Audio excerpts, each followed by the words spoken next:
commemorate International Women's Day. Created in the US, International Women's Day has occurred for well over a century, with the first gathering in 1911. International Women's Day is not country, group, or organization specific. It belongs to all groups collectively everywhere.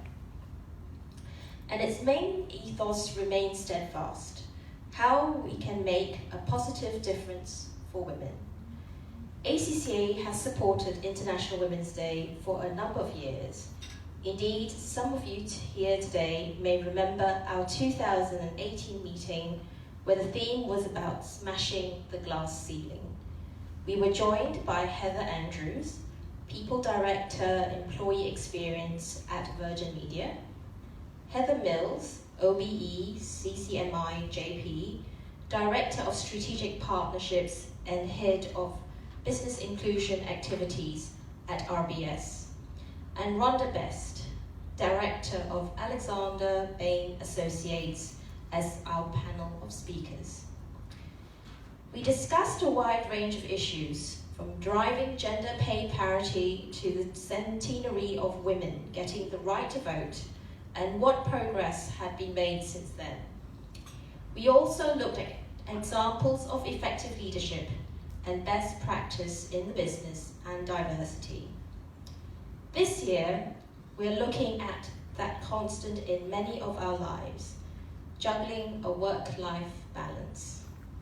We're focusing on this as the global theme of this year's International Women's Day is better the balance, better the world.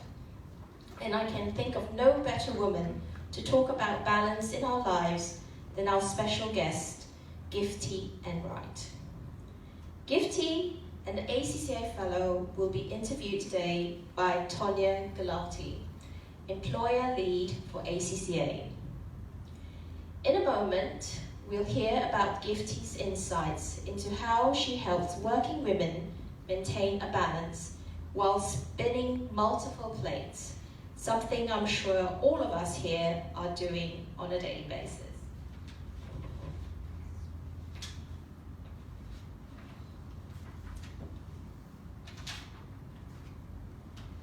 Gifty was born in Kumasi, Ghana, and has lived in Hertfordshire for the past 30 years. She is the author of Octopus on a Treadmill, which was published in March 2018. A book that's been welcomed with celebrity plaudits and excellent reviews. Her book is based on her lifelong experiences across diverse cultures, research, and science. It's about how to maintain balance, not to lose yourself while spinning all the plates as a woman, and particularly as a working mother.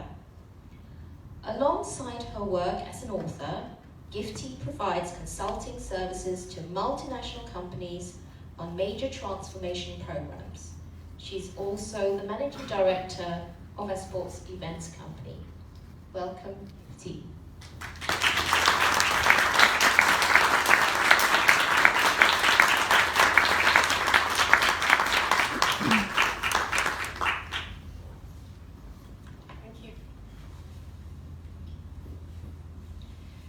Before we begin, I want to explain our professional body, ACCA, supports International Women's Day.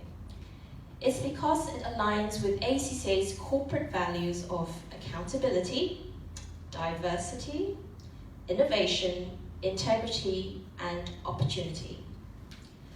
International Women's Day links with ACCA's pioneering spirit, which was commemorated earlier today with a global webinar to celebrate the work of ACCA's first women member, Ethel A's Purdy. Ethel became a member in 1909 and went on to become the leading provider of income tax advice to women, eventually operating as the Women's Taxpayers Agency. She worked tirelessly to achieve balance in the accountancy profession and for women to get the vote. As we celebrate International Women's Day 2019, we're fortunate to note our strong position when it comes to balance. 46% of ACCA members and 56% of ACCA students are women. And the ACCA's council and executive team are also balanced in terms of men and women. I'm also delighted that Alan Hatfield, a member of ET, is with us today too. Alan?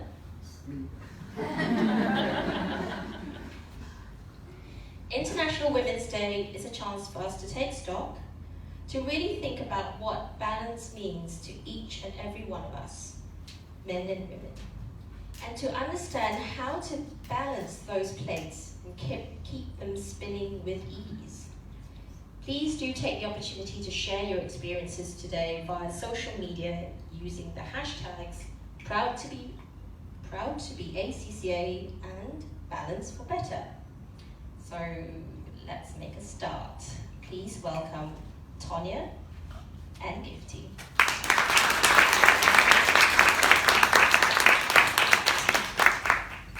So, good afternoon everybody. Thanks for the introduction, Sarah, and happy International Women's Day, everybody. Welcome, Gifty. Thanks for joining us. Just before we start, can I just check, can everybody hear us okay? It's quite a small room, so we should be okay. And also, if you just wouldn't mind putting your phones on silent, because we are recording the interview. So, Gifty, best place to start is the beginning. So, tell us a bit about yourself, your family, your passions, and how you got to where you are today. Right, so I think in the introduction when you said I was born in Ghana, it feels like 101 million years ago now. And so I grew up there, did my A-levels, did my national service in Ghana, came here, and straight went on to do ACCA. So I started right from the bottom and did all the levels and did it whilst I was working as well. You know, you do as a part qualified accountant and do it that way. And then as soon as I qualified and had some experience under my belt, decided, okay, now I've done a lot of numbers now, what else can I do? What else can I add to it? So I crossed over into IT, but still doing accounting systems. And that's where the consultancy piece comes in. But I am married, 2 children, 2 dogs, and so that's me. Okay, thank you. So your book, Octopus on a Treadmill, which you'll all get copies of later, was released last year. Congratulations. Thank you. Tell us a bit about the book and how you came up with the title. So my husband doesn't like it when I say this, but actually he's the one that came up with the title. So the men in the room, we need you to help us balance for better, all right? He had seen me and my struggles and what I'd been through. He was with me every step of the way. So when I decided to write the book, it was, what was I going to call the book? And you brainstorm, you come up with all sorts, and I was actually going to call it How to Live Without Prozac, but I thought I might get sued. So we made a short list, and the one we settled on was what he came up with, which was Octopus on a Treadmill.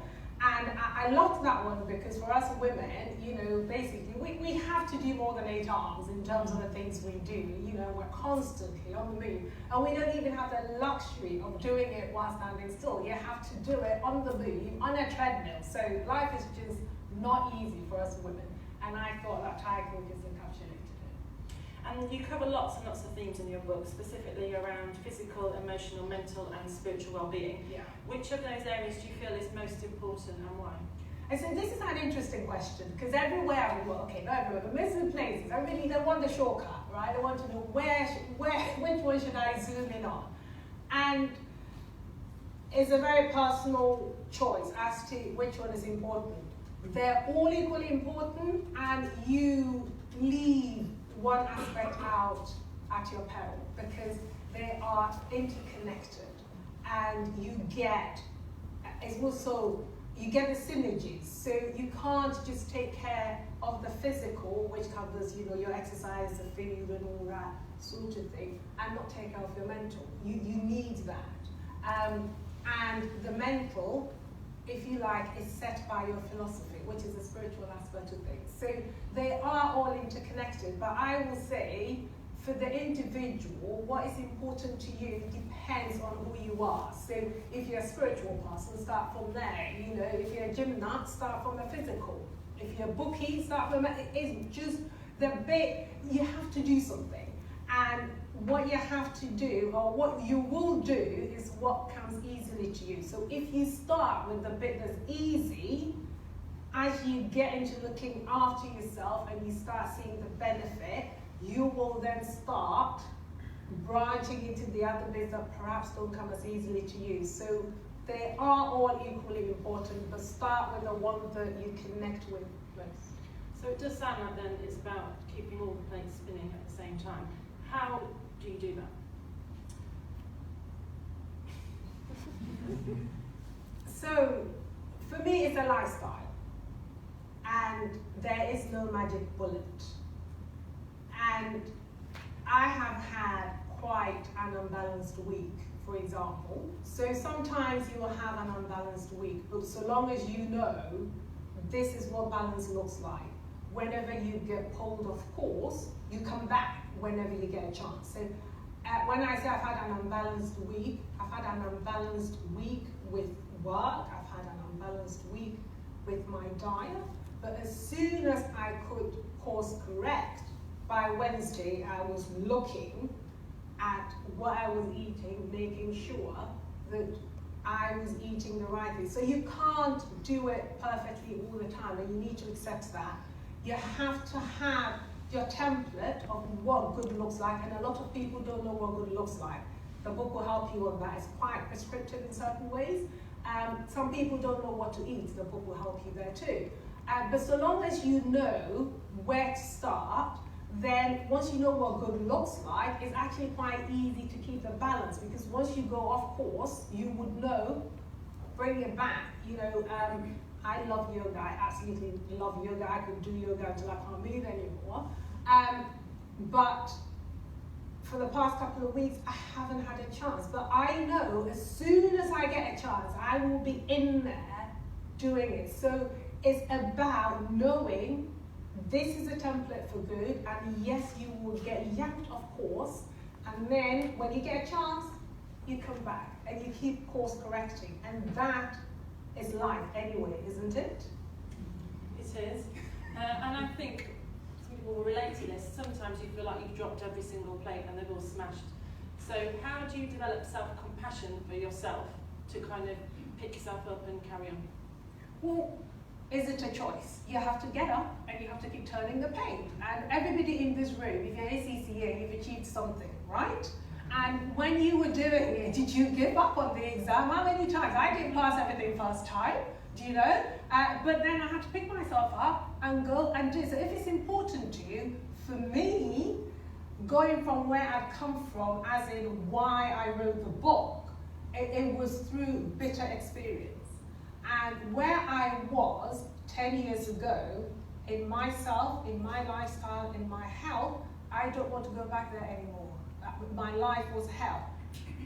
I just don't want to go back there anymore. So for me, it's not a matter of choice. I want to live well. I want to live a life that works for me. I want to live a life that I'm not carrying around 14 symptoms, where I'm going from doctor to doctor.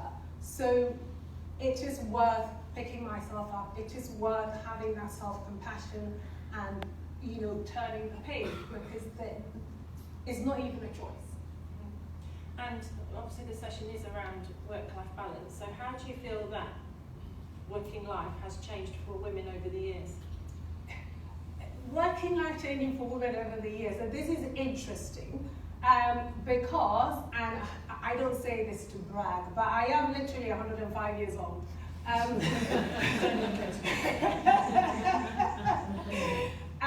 But when I started out professionally, agile working, who'd heard about that, right? You were there, and I have literally at certain coins left dogs to babysit my children whilst I had to do something. But because I didn't have the choice, you had to be on that call, you had to pretend, you had to be there toe to toe with the boys, right?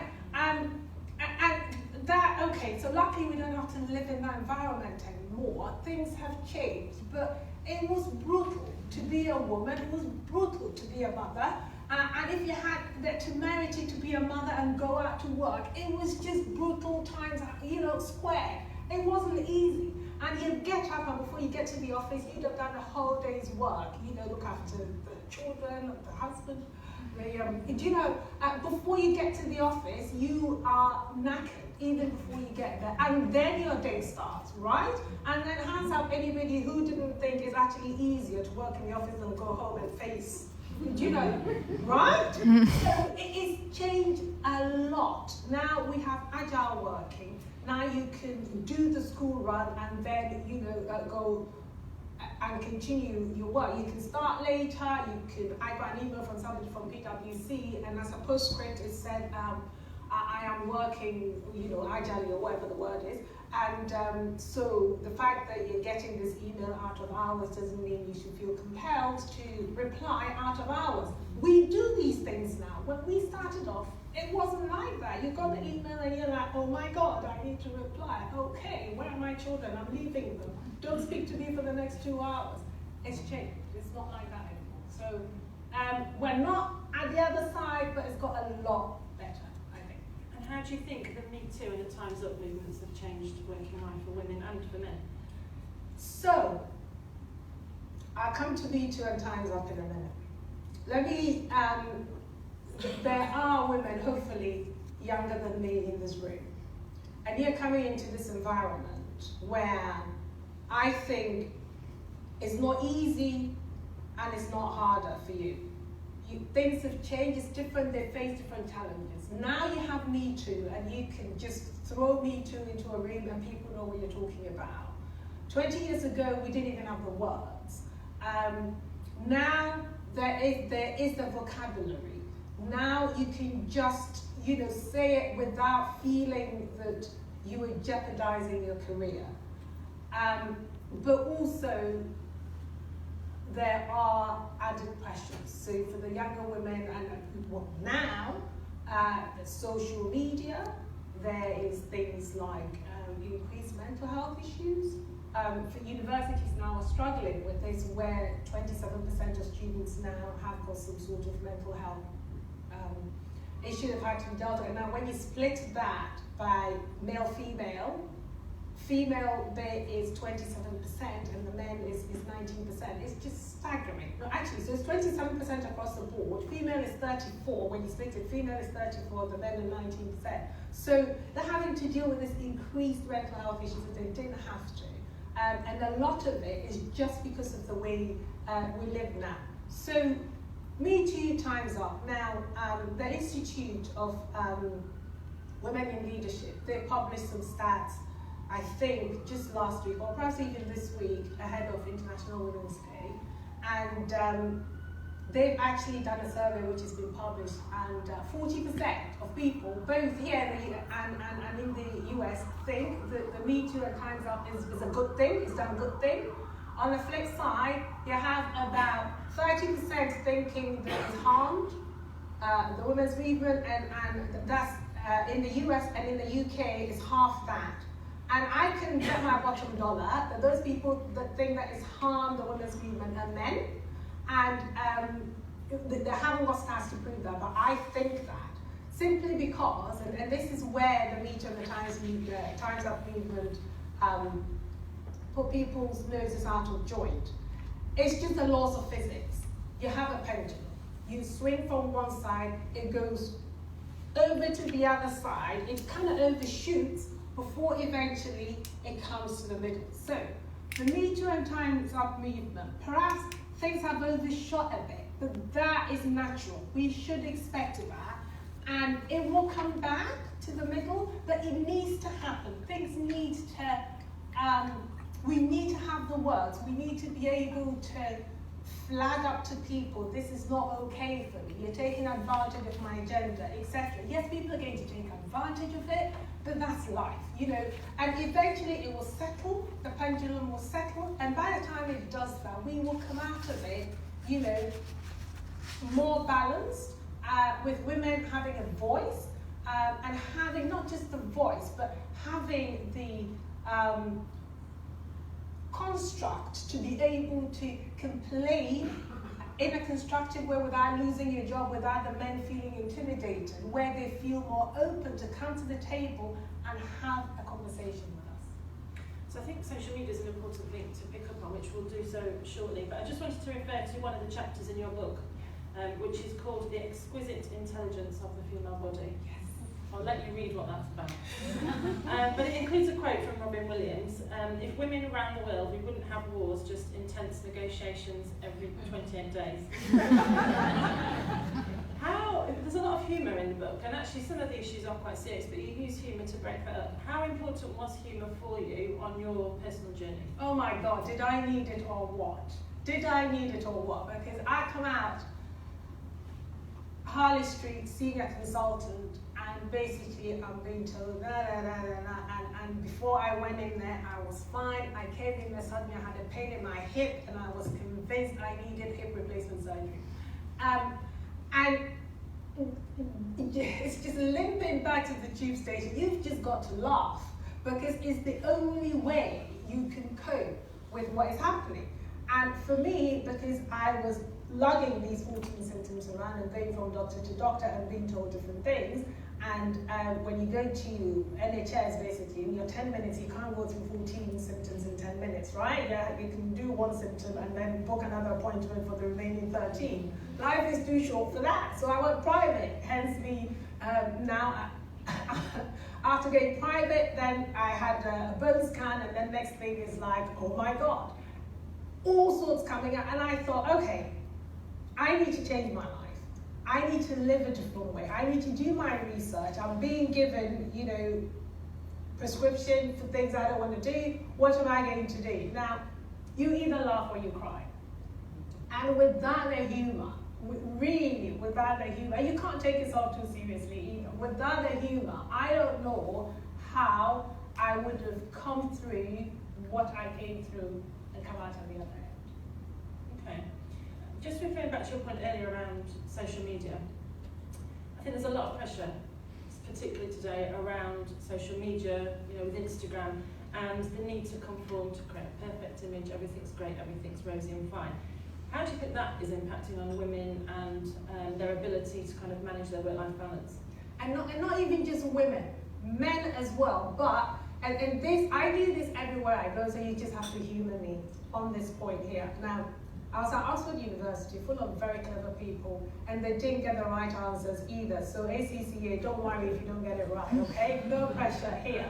So, in terms of the things that most impact our life satisfaction, what do you think is at the top, number one? What do you think? Please don't be shy, and don't leave me hanging here either. Yes? Our beliefs that then impact our mindset and our perception. Okay, interesting. So I'm looking for the top four. Okay, I'll come back to that. So what do we think is impacting on our life satisfaction? Sleep, quality of sleep. Quality of sleep, I'll put that to the physical, okay? The way you feel in your own eyes. Feel good in your own skin, that's why you want to find this. Okay, so I'll put that with what that lady said there, and I'll come to that.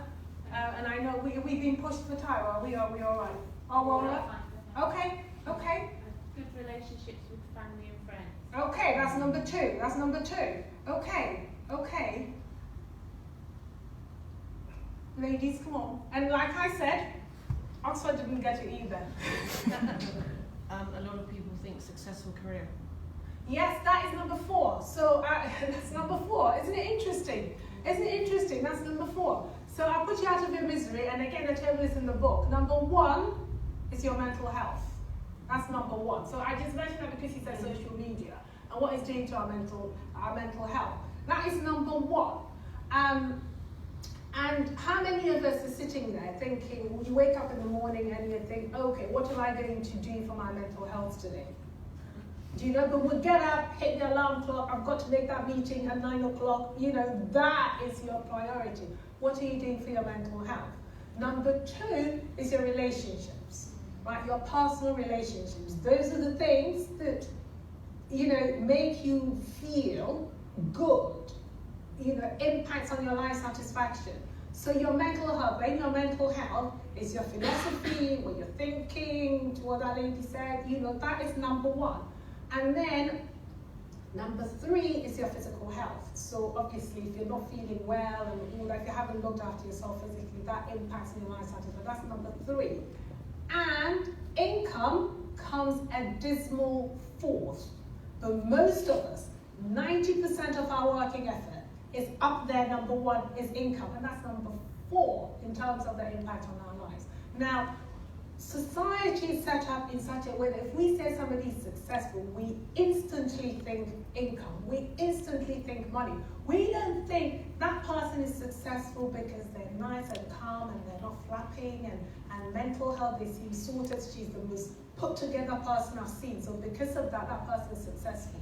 No, because mental health is not a badge that you're wearing. Mental health is not German engineering that you can park in front of your car, your house, for somebody to see. It's not that obvious, but that is what is important. Whereas on social media, how can you exhibit your mental health on social media? Not possible, right? But you can show your car, you can show your house, you can show your holidays. Do you know what I mean? So the way we structured our lives is not around the things that make us happy. And until you know that, and this is what I said before, people actually don't know what a good template is, because until you know that, this is what makes me happy, these are the 4, you know, there's more actually on the table, but this is just the top 4. And if you are structuring your life like that, and if you know under physical, food, you're eating the right thing, you're exercising and all that, you will be balanced, you will feel better, you will be successful, and you will not be the type of successful where you have got your electric gates, but you are on Prozac. That is not success. Oh, I haven't got electric gates. I'm just mindful of time. We're keen to ensure people have the opportunity to ask questions. So we'll come out for questions, but Gifty will be signing books if you feel more comfortable asking your questions in that setting. So has anybody got any questions that they'd like to put forward? I'll just grab a microphone if you people want to.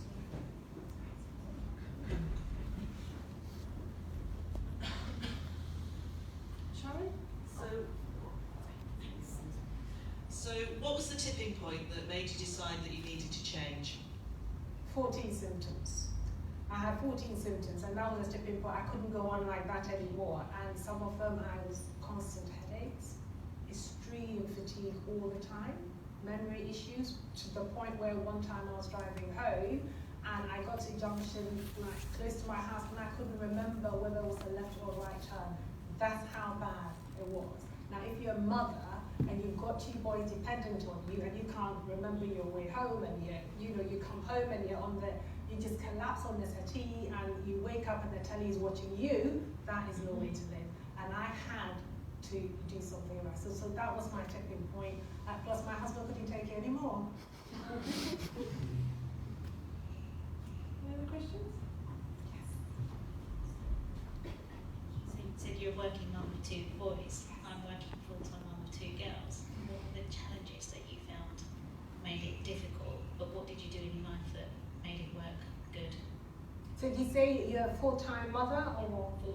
Full-time working mum. A full-time working mom. So you work full-time and you have children? 3-year-old and a 5-year-old. Right, okay. And what would make, and this is interesting. So there's this thing, you need help, and it's not, some people don't want to ask for help, they want to do everything themselves, right? I'm not one of those. If there's help going, I'm getting it. I'm asking for help, anybody, give me help.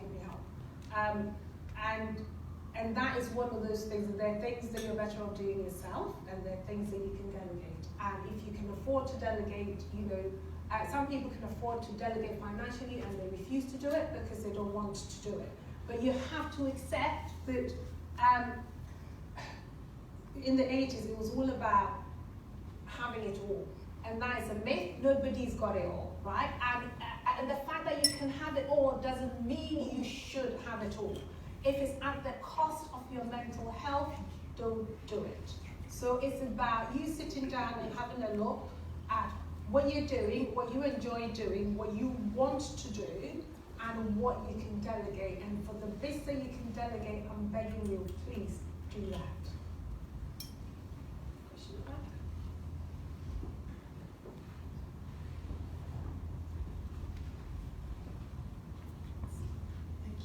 You talked about the tipping point for you, but I was wondering, when did you realise that you were spiralling downwards, and what sort of support mechanism did you have around you? Do you have girlfriends? Do you have, what else? Could you have stopped before you reached that point? Like, what was there something around you to help you do that? Could I have stopped before I reached that point? I probably, but I was busy trying to prove that I could have it all. I wasn't wise enough to be able to pull back, because you're on this trajectory and people see you as successful, and you set a benchmark, and you have to keep up with whatever you think you have to prove to other people. I had a network. I've got a very supportive family. My husband is my rock. I went to a girls' school, so girlfriends galore.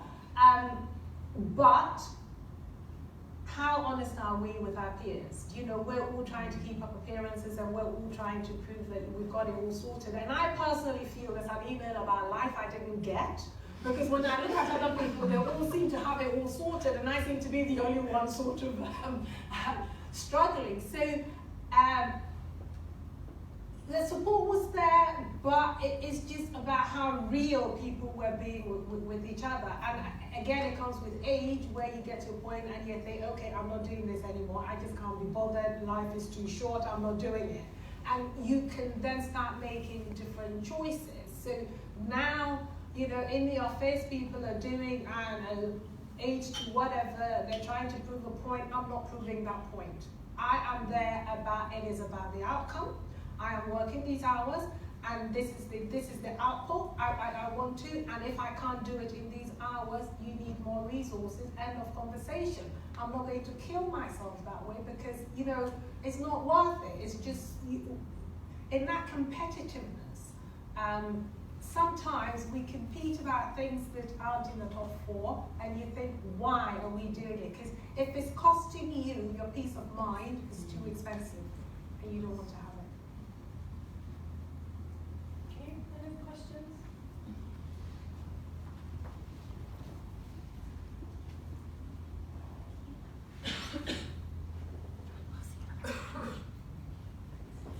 Which of your accomplishments are you most proud of, and why? So, I would like to say my children, but that's hardly an accomplishment. That's biology, right?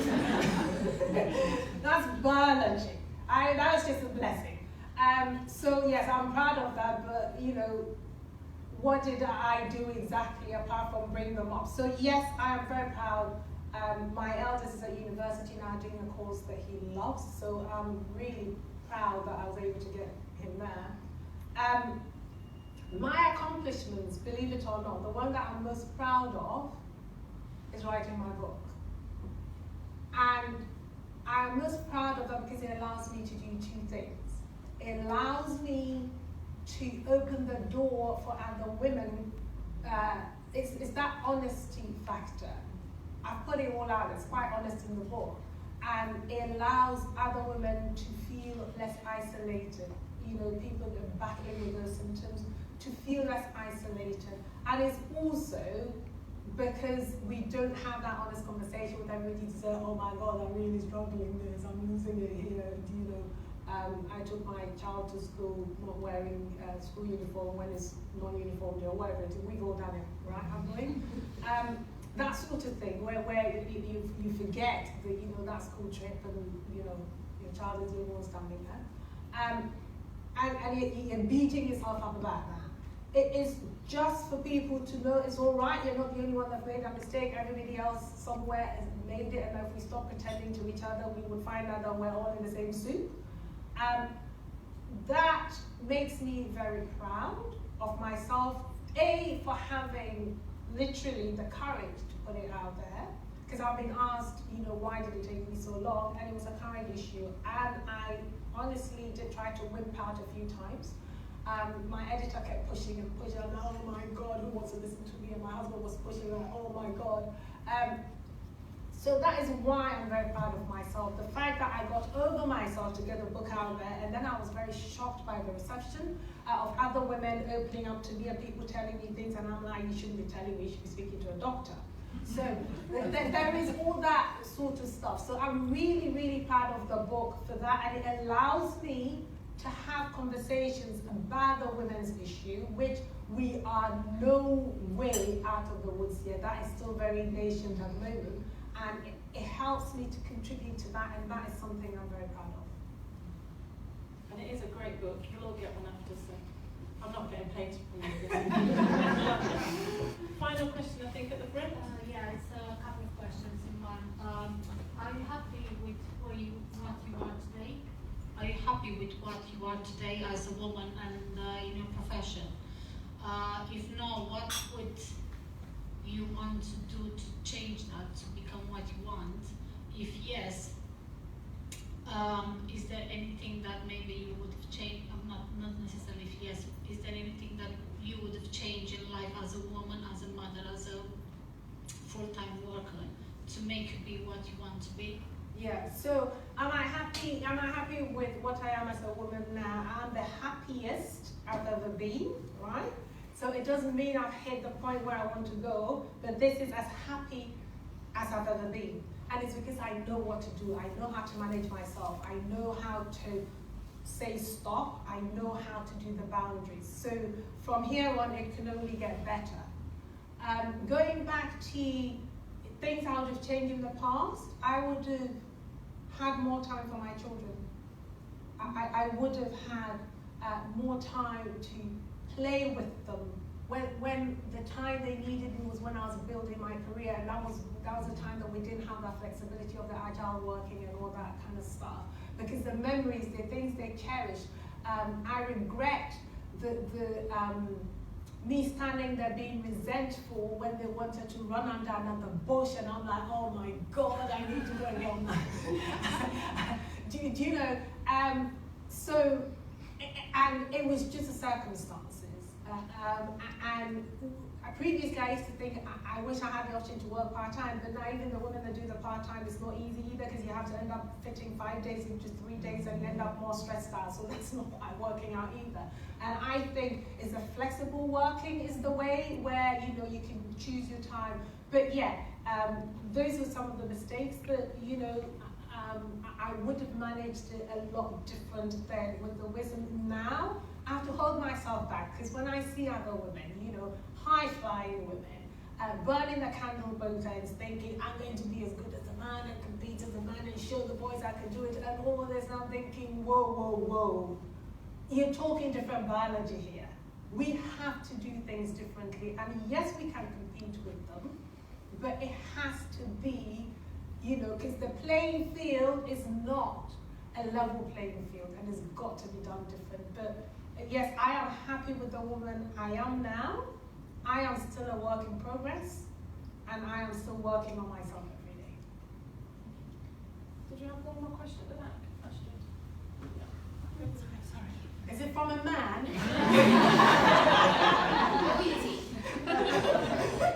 I guess I'm a wee bit scared. You know, it's a wonderful interview. Thank you, Gifty. And Tonya, I wondered, you often hear about the important role that mentors play in supporting people achieve balance in their lives, and I wondered if you yourself have had any mentors throughout your life who've helped you achieve all the fantastic goals that you've achieved to date. Yes, so I've got one mentor, and I wasn't mentored by her in that, in that sense of the word, but it's just somebody who inspired me.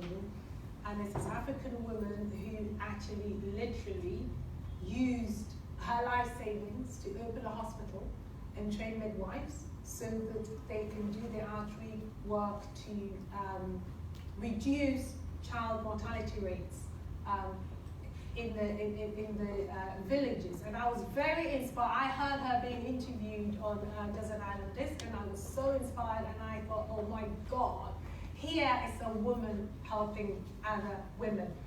Otherwise, my mentors has just been books, because I read a lot. So when I want to find out about something, I find everything about it and I read. And these days, in the Google age, there is no excuse for ignorance. Absolutely no excuse for ignorance whatsoever. But yeah, so for me, it's just reading about people that have done it and doing it that way. But I wouldn't say I had somebody sit me down and say, come here, Gifty, let me show you how to do it. I haven't got that. As a result, though, I do mentor other women because I think the younger women coming up, they've got so much to give. They've got, they have got so much to give. And if they're not managed properly, they will end up burnt out somewhere. And somebody's got to show them where to focus their energies rather than trying to have it all, because that is just a myth, and there is no way to do it. Now, I did a TEDx Women talk in November last year, and I had one of my mentees there, and it was interesting to get the feedback afterwards, just speaking to her, because there were other speakers apart from me, and I knew whatever she was going to say to me was biased, of course. But it was interesting to hear her point of view about the other speakers and what they were saying and how she was related to that. And I was able then to shape some of the conversation around that. So if there are any women here that mentor other people, other women particularly, you are doing a good thing, and we have to help ourselves break through whatever barriers we think we have. Thank you all very much for your questions. We have unfortunately run out of time, but Gifty will be grabbing a cup of tea and a bite to eat, and then we'll be on the balcony from about 3:15 to sign your books and answer any questions. I think before we finish, Gifty, there's a quote that you put at the back of your book that would be nice for you to share with the ladies and the 2-3 gents. Right, so I have got my eyeballs in, honestly. So this is where you know I'm 105 years old. Right, so I am a woman. Is that the one you wanted? That's the one. Yes, so I am. That's how it starts. I am woman. I am complex. I am woman. I am free. I can live and learn to live the life that I deserve to see. I am a woman. I am elemental. I am a woman. I long to be. All that every woman dreams to be supreme. Thank you.